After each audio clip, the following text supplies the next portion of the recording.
आज दुनिया की सबसे बड़ी त्रासदियों में से एक है कि अनुपस्थित पिता। मुझे लगता है कि यदि आपके घर में ईश्वरीय पिता हों तो दुनिया की अधिकांश समस्याएं हल हो सकते हैं। हम अगले कुछ मिनटों में आपके साथ एक संदेश साझा करेंगे जिसका नाम है एक पिता की सीख। ऐसी कुछ चीजें हैं जो प्रेरित पौलुस ने एक आत्मिक पिता के रूप में अपने बेटे तीमुथियुस के साथ साझा की, और वे ऐसे सबक है जिन्हें हर बच्चे को सीखने की जरूरत है। इसमें आपके लिए कुछ तो होगा, तो तैयार हो जाइए। नमस्ते, मैं बेलस कॉलनी हूँ। मैं 4 दशकों से एक पादरी हूँ, पर यदि आपने मेरे जीवन के कुछ शुरुआती अध्याय को देखे होते शायद आपने कभी नहीं सोचा होता कि मैं सुसमाचार प्रचार की सेवकाई कर सकता था। बड़े होते हुए मेरा पालन पोषण दक्षिणी कैलिफोर्निया के एक सामान्य बच्चे के रूप में हुआ, पर एक किशोर के रूप में मेरा जीवन तेजी से नशीली दवाओं और शराब की लत और उत्तरों की खोज में बदल गया। मृत्यु के निकट के कई अनुभवों के बाद मैं यीशु को जान पाया और उनके जीवन बदलने वाले सामर्थ्य का अनुभव किया। मुझे पता चला कि वे वही है जिन्हें मैं खोज रहा था, और यही कि उनके वचन में उत्तर है। जीवन में हम सब अनिश्चितता का सामना करते हैं, चाहे वो वित्तीय परेशानी हो, रिश्तों में खटास, स्वास्थ्य संकट या सिर्फ अपना उद्देश्य खोजने की कोशिश हो। एक बात तो निश्चित है, परमेश्वर की नजर आप पर है। वे आपसे प्रेम करते। प्रश्न चाहे जो भी हो, उत्तर उनके पास है।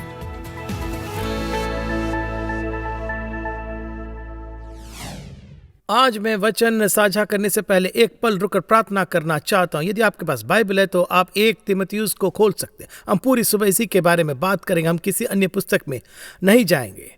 जब बात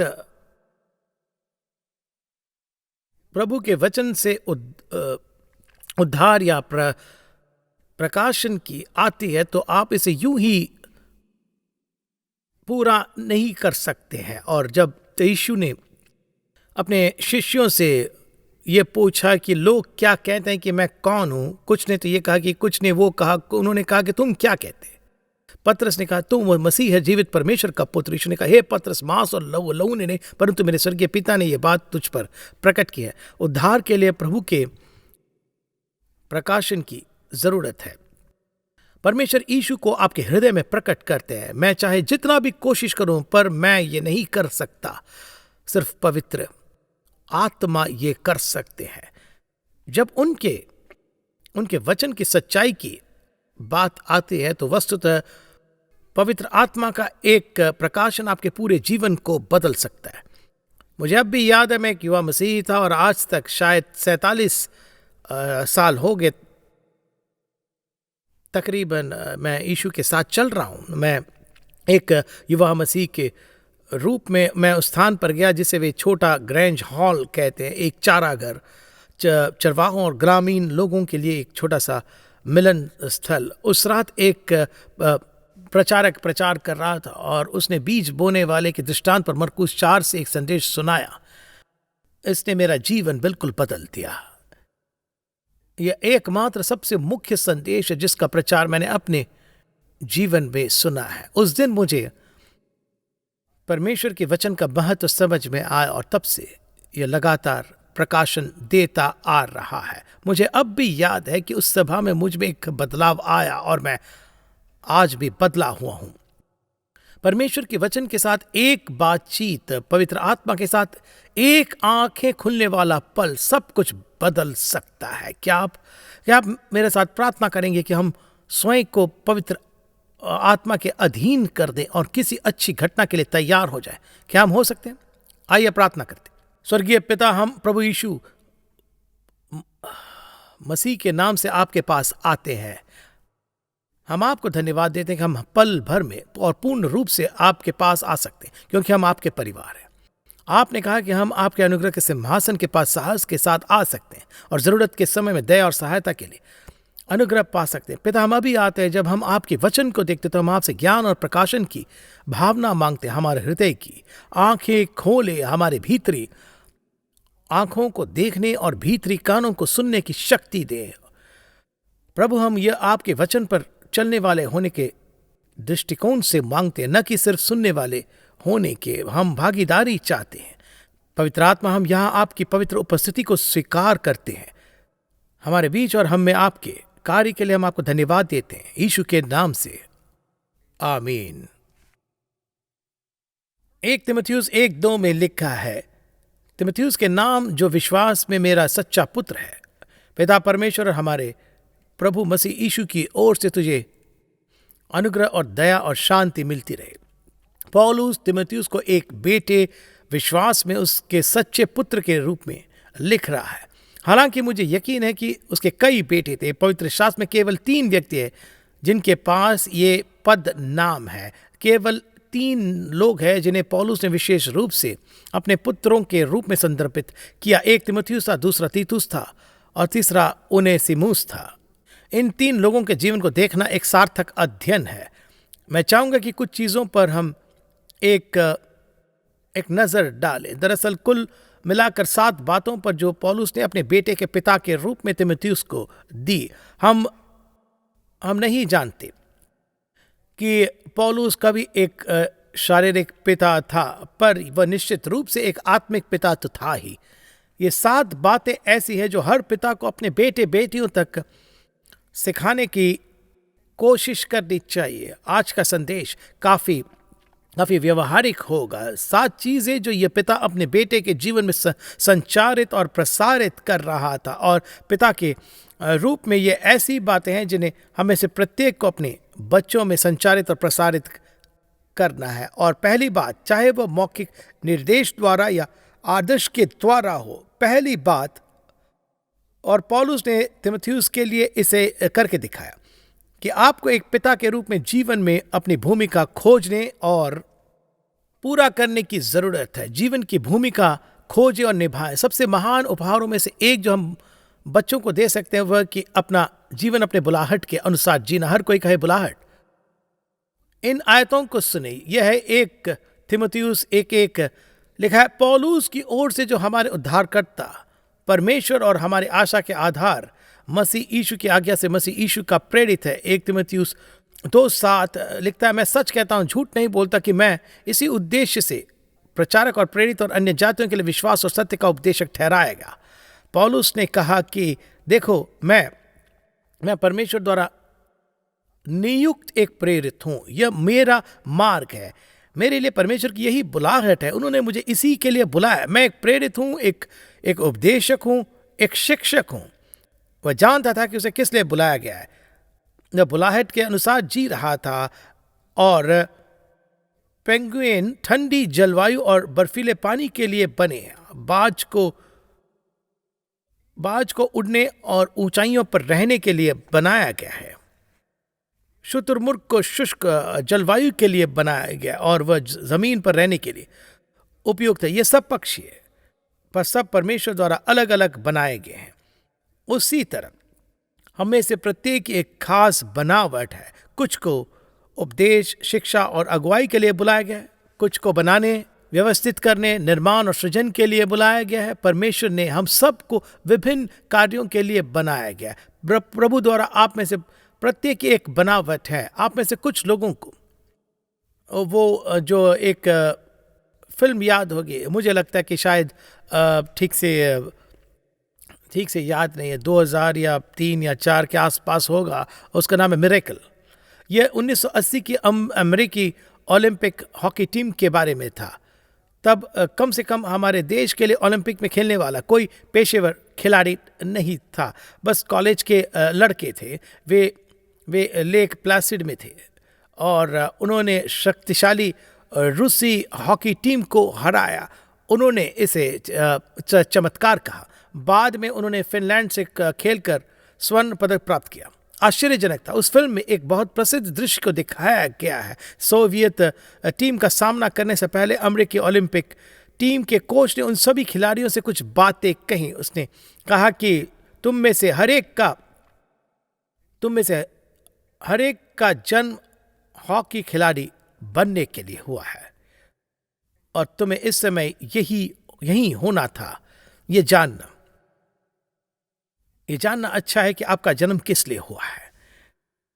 मैं एक दिन एक मित्र से बात कर रहा था। दरअसल फोन में संदेश भेजने के द्वारा वह दूसरे देश में रहता और वह थोड़ी व्यवसाय की दृष्टि से उसने कई सफल कार्य किए थे और वह बहुत उदार है। कुछ महत्वपूर्ण तरीकों से अपने देश में सुसमाचार का समर्थन करता है। उसके पास एक एक नया प्रोजेक्ट है जिस पर वो काम कर रहा है और हम उसी के बारे में बात कर रहे थे। मैंने इसे बताया कि उस पर मेरा विचार क्या है, वो ये वास्तव में बहुत मुख्य है और मुझे लगता है कि प्रभु के राज्य पर उसका बहुत बड़ा प्रभाव पड़ेगा। उसने मुझे बस 5 शब्द लिख कर भेजे, उसने मुझे संदेश भेजा, कहा इसी के लिए जन्मा हूं मैं। और वह अपनी बुलाहट के हिसाब से जीवन जी रहा था। जब आप उस भूमिका में रहते हैं जिस चीज के लिए परमेश्वर ने आपको बनाया है, तो आपका जीवन एक उपदेश बन जाता है। उस केंद्र से होकर अपने बच्चों के जीवन में उपदेश देना और प्रभावशाली बातें कहना संभव हो सकता है। जब एक बच्चा अपने पिता को देखता है जो अपने काम को लेकर उत्साहित है और उसे करने में संतुष्ट है, तो यह एक बड़ी प्रेरणा बनती है। जब एक पिता नीरस और उबाऊ और अपने जीवन के कार्यों से अतृप्त होता है, तो यह बेटे या बेटी के लिए सही उदाहरण स्थापित नहीं करता। बेटा या बेटी यह कहने के बजाय मेरा सबसे बड़ा डर यह है कि मैं अपना पिता जैसा बन जाऊंगा। उन्हें यह कहना चाहिए कि मैं अपने पिता जैसा बनना चाहता हूं। वे अपने कार्य से प्रेम करते, उनका जीवन रंग, रोमांच और चुनौती से भरा। शायद वह पृथ्वी पर न जाना जाता हो, पर मैं बता सकता हूं ऐसे लोग स्वर्ग में जाने जाते हैं। मैं अपने पिता समान बनना चाहता हूं। मैं जीवन को उन्हीं के समान देखना चाहता हूं। वे जब आते हैं तो अपने काम से खुश दिखते हैं, उनको अपने परिवार से खुशी मिलती है। वे जो करते हैं उससे वे खुश है, चाहे वे अपने हाथों से या कंप्यूटर पर काम कर रहे हो या कुछ और। यह उस प्रकार का उदाहरण है जिसे हम अपने बच्चों के लिए स्थापित करना चाहते हैं। इस बिंदु पर एक अंतिम विचार है। कभी कभी शायद कई बार उद्धार पाने से पहले ही लोग अपने उद्देश्य और बुलाहट को समझ लेते हैं। हम प्रभु के स्वरूप में बनाए गए हैं। दोस्तों, आप एक आत्मा है, आप एक प्राण, आप भौतिक शरीर में रहते हैं। मुझे लगता है कि उद्धार से पहले भी केवल लोग सहज ज्ञान से, हमेशा नहीं, निश्चित रूप से हमेशा नहीं, लेकिन कई बार लोग वही करते हैं जिसके लिए प्रभु ने उन्हें बनाया है। मैं एक दिन इस बारे में सोच रहा था। प्रेरित पौलुस मसीह में आने से पहले एक धार्मिक विद्वान और धर्म ग्रंथों का शिक्षक था। वह राजनीतिक क्यों नहीं था? बताइए, राजनीतिक क्यों नहीं था? वो व्यवसायी क्यों नहीं था? वो, मुझे लगता है कि यह एक आत्मिक डीएनए वाली चीज थी। मुझे लगता है कि कई लोगों के लिए यह ऐसा ही है, चाहे वह अभिनय करना, पढ़ाना, निर्माण करना, सृजन करना, अपने हाथों से काम करना या दूसरों की अगुवाई करना हो। उन्होंने बस उस चीज का ही उपयोग किया है जिसके लिए प्रभु ने उन्हें बनाया था। मैं अपने जीवन के बारे में सोचता हूँ। जब मैं बच्चा था तब भी मैं दूसरे बच्चों के साथ जो भी करता उसमें हमेशा आगे रहता। यदि हम एक किला बनाते तो मैं अगुवाई करता। कुछ लोग कहेंगे ये दम्बई है। मुझे लगता है कि एक आत्मिक डीएनए वाली बात थी। यदि हम जंगल के रास्ते चलते तो मैं अगुवाई करता। अगर हम खेल रहे होते तो किसी तरह मैं बस बढ़त ले लेता। मेरे लिए ये एक स्वाभाविक बात थी और पीछे मुड़कर देखने पर मुझे लगता है कि ये एक ईश्वरीय बात थी। बस प्रभु का डीएनए अपना काम कर रहा था। पिताओं के लिए दूसरी बात जो हमने प्रेरित पौलुस से सीखे वो ये है कि पिताओं को नम्रता का आदर्श बनना है।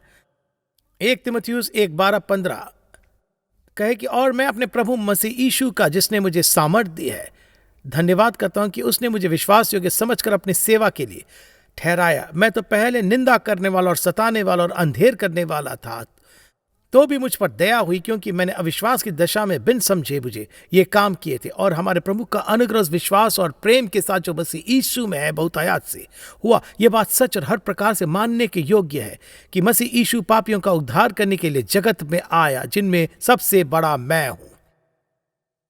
पौलुस जानता था कि उसे क्या वरदान मिला है, पर वह यह भी जानता था कि उसके जीवन की हर अच्छी चीज प्रभु के अनुग्रह का परिणाम है। यह सिर्फ उसके मेहनत और कोशिश के द्वारा नहीं था। जब उद्धार और सफलता की बात आई तो उसे एहसास था कि वे केवल उसकी अपनी मानवीय इच्छा शक्ति और प्रयास के द्वारा बनाई गई चीजें नहीं थी। वे उस अनुग्रह के प्रत्युत्तर में प्रभु की कृपा के परिणाम थे। पिताओं के रूप में हमें उद्धार में और हम जो भी सफलता प्राप्त करते हैं उसमें विनम्रता दिखाना है।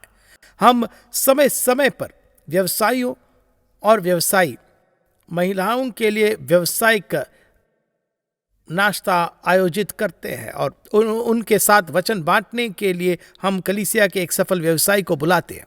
और मुझे खासकर याद है, एक व्यक्ति याद है जो कुछ साल पहले हमारे बीच आया था। वह कलीसिया का एक व्यक्ति था, मेरा दोस्त और था, और वह कई बेहद सफल रेस्टोरेंट का मालिक है। दरअसल यदि आप उस क्षेत्र में रहते हैं तो शायद आपने उसके यहाँ खाया भी होगा। उसने कुछ बुद्धिमानी की बात साझा की, व्यवसाय में लगे लोगों के लिए कुछ बहुत अच्छी व्यवहारिक बातें, पर मैं उसकी विनम्रता से सबसे अधिक प्रभावित हुआ।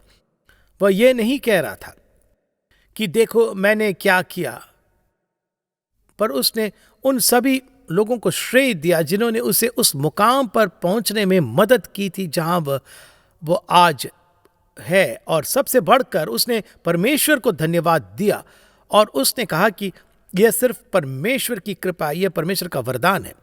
उसने व्यवहारिक बातें साझा की पर लोगों के प्रति आभार भी व्यक्त किया, यह महसूस करते हुए कि उसने यह स्वयं नहीं किया।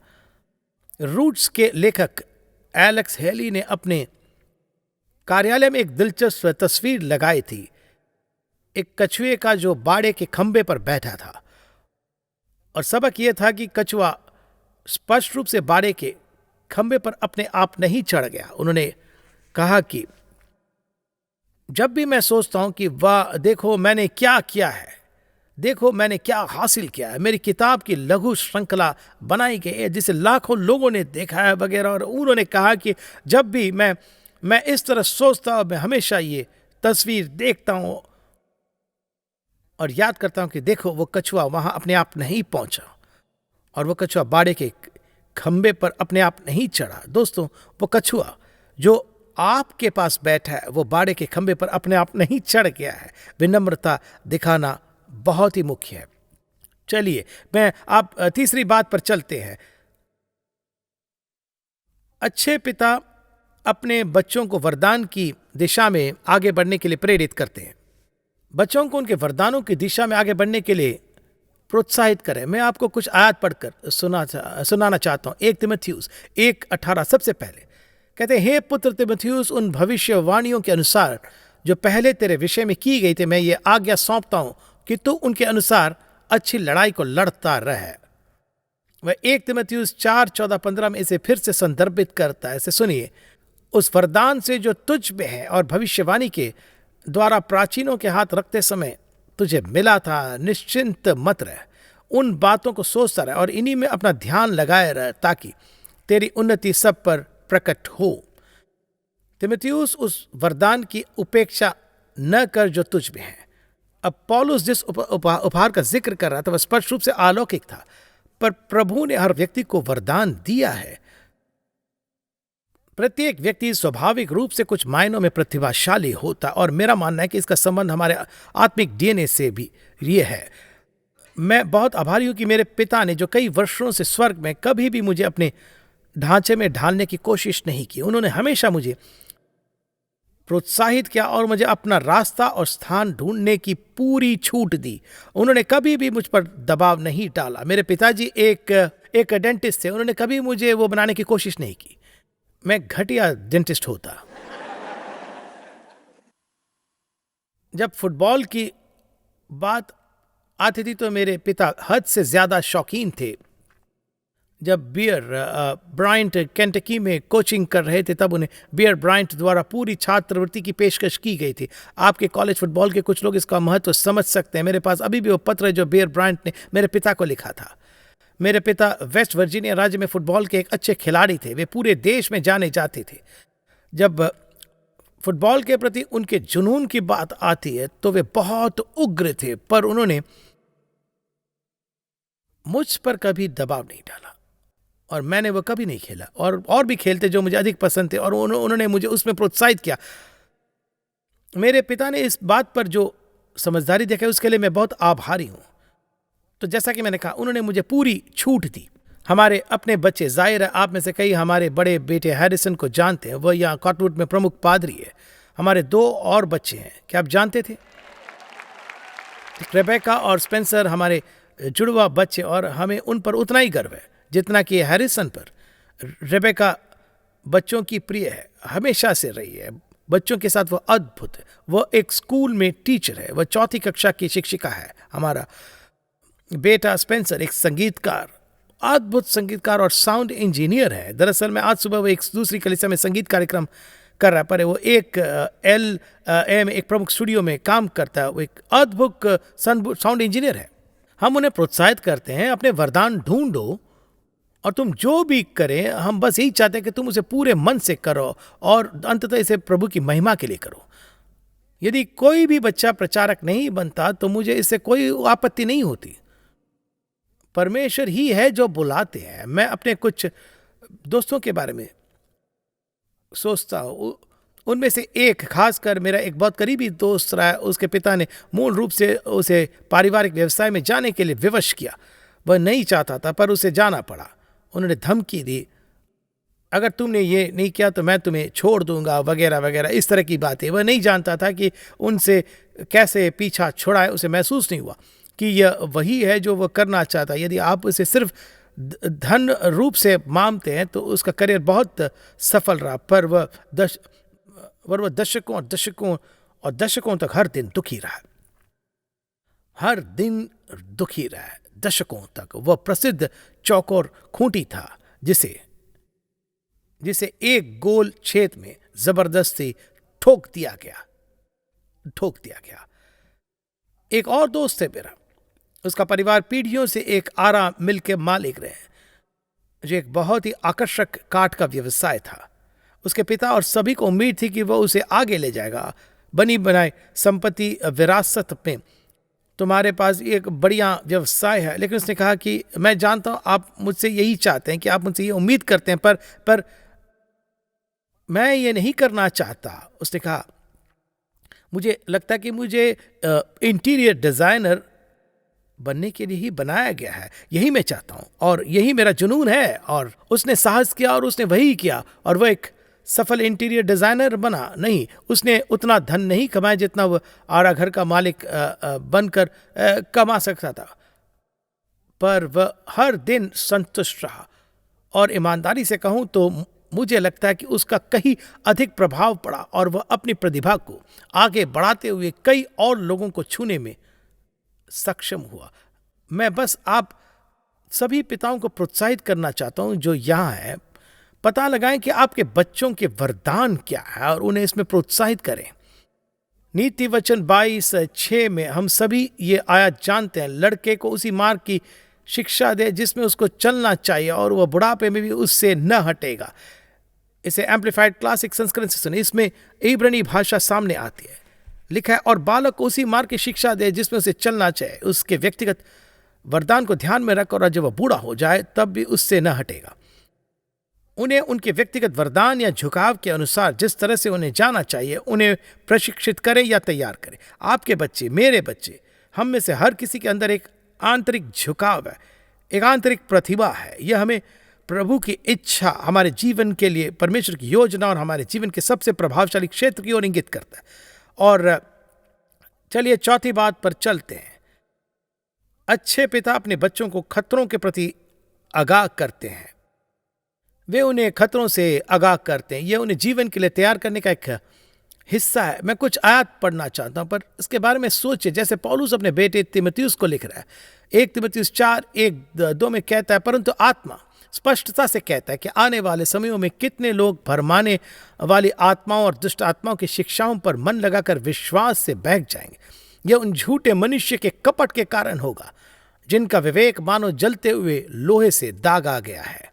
जरा सोचिए, उसने कहा, देखो तीमुथियुस, वहां लोग होंगे और वे दुष्ट आत्माओं से प्रभावित होंगे। उनकी अंतरात्मा बुझ जाएगी। वे तुम्हें दूषित करेंगे और संकोच न करेंगे। वे झूठ बोलते हैं और वे पाखंडी है।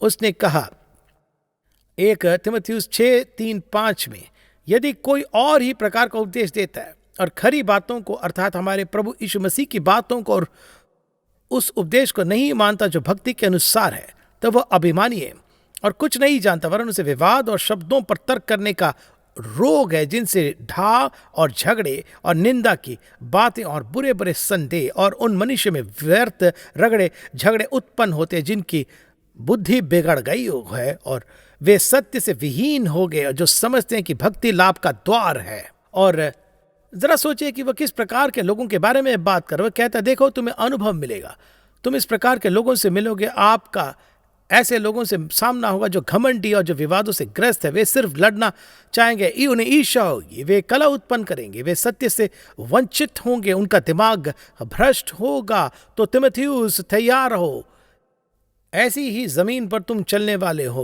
वह एक तिमोथियुस 6:9-11 में आगे कहता है, पर जो धनी होना चाहते हैं वे ऐसी परीक्षा और फंदे और बहुत सी व्यर्थ और हानिकारक लालसाओं में फंसते हैं, जो मनुष्यों को बिगाड़ देते और विनाश के समुद्र में डुबा देते हैं। क्योंकि धन का लोभ सब प्रकार की बुराइयों की जड़ है, जिसे प्राप्त करने का प्रयत्न करते हुए कितनों ने विश्वास से भटक कर अपने आप को विभिन्न प्रकार के दुखों से छलनी बना लिया है। पर हे परमेश्वर के जन, तू इन बातों से भाग और धार्मिकता, भक्ति, विश्वास, प्रेम, धीरज और नम्रता का पीछा कर। तिमोथियुस, वहां कुछ लालची लोग भी होंगे, दुनिया में धोखेबाज और बदमाश है, और कलीसिया में तुम्हें प्रेरित और ढोंगी दोनों मिलेंगे। जब आपका उनसे सामना होता है तो आप गिर नहीं सकते हैं। वे सिर्फ जीवन का एक हिस्सा है, और ये बिल्कुल सच है।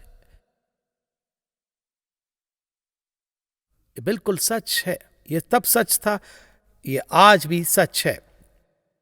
एक अच्छा पिता अपने बच्चों को इन चीजों के लिए तैयार करता है। जो लोग अपने बच्चों को इस ज्ञान से वंचित रखते हैं और बचाते हैं कि जीवन में अप्रिय चरित्र, विश्वासघात और निराशाएं हैं, वे अपने बच्चों पर कोई उपकार नहीं कर रहे हैं। याद रखिएगा दोस्तों, पता है ये सच है। जो पिता अपने बच्चे को इस प्रकार की चीजों के लिए तैयार नहीं करता, वह वास्तव में उन पर कोई उपकार नहीं कर रहे हैं। यह संदेश और भी बेहतर है, ये कुछ मायनों में अधिक चुनौतीपूर्ण है। इसलिए आपको अगली बार एक पिता से सबक के भाग 2 के लिए हमारे साथ जुड़ना होगा। अब यदि आप अभी मुझे देख रहे हैं और आप एक अकेली माँ है, तो सुनिए, आप सब हमारे नायिका है, और मैं बस प्रार्थना करता हूं कि प्रभु की कृपा आपकी मदद करे। प्रभु हस्तक्षेप कर सकते हैं और बहुत कुछ कर सकते हैं, भले ही वह सबसे आदर्श स्थिति न हो। आपको महसूस हो सकता है कि आप उन बच्चों का पालन पोषण करने के लिए पर्याप्त रूप से सुसज्जित नहीं है। ये सोचते मैं क्या करूं, घर में पिता नहीं। प्रभु से मदद मांगे। प्रभु अलौकिक चीजें कर सकते हैं और आपके बच्चे विश्व परिवर्तक बन सकते हैं। आपकी स्थिति चाहे जो भी हो, मैं बता सकता हूं कि प्रभु आप में रुचि रखते हैं, वे आपसे प्रेम करते हैं और वे आपकी मदद करना चाहते हैं यीशु के नाम से। अगले हफ्ते आंसर्स विद बिलिस कॉनली में जिए। आखिरी बार आप बर्फीली ठंडी झील में कब कूदे थे? आखिरी बार कब आपने अपनी पीठ के बल लेटकर आसमान में बादलों को देखा था? क्या आपने कभी तैराकी का मास्क पहनकर समुद्र की सतह के नीचे देखा है कि नीचे क्या है? यह आश्चर्यजनक है। कुछ छुट्टियां क्यों नहीं लेते हैं? अपने लिए एक पासपोर्ट बनवाएं, एक मिशन यात्रा पर जाएं और ऐसे देश और माहौल में कुछ लोगों की मदद करें जो आपके लिए पूरी तरह से अनुकूल नहीं है। परमेश्वर ने हमें आनंद लेने के लिए प्रचुर मात्रा में सभी चीजें दी हैं और हमें उनका आनंद लेने के लिए समय निकालना चाहिए। अधिक जानकारी और प्रेरणा के लिए billisconley.com पर जाइए।